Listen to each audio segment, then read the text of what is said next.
Hi everyone, today I want to talk about something very important for child's learning journey, the learning curve. A learning curve shows how quickly someone learns a new skill over time. Here's a graph to illustrate this. The x-axis represents time or practice and the y-axis represents performance or knowledge. Initially, learning happens quickly, which you can see from this steep rise. However, it's common to hit a plateau where progress slows down. Don't worry, this is normal. With continued practice, improvement will happen again. Consistent practice is key. Short regular sessions are often more effective than long irregular ones.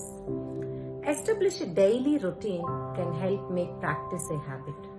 It's important to stay patient and persistent, especially during the plateau phase. Celebrate small wins to keep your child motivated. Create a supportive environment with a quiet, organized study space. Use positive reinforcement by praising efforts, not just results, and remember to balance study time with breaks and fun activities to avoid burnout. Understanding the learning curve and the importance of consistent practice can make a big difference in your child's learning journey. If you found this helpful, please like and share this video and let me know your thoughts and questions in the comments below.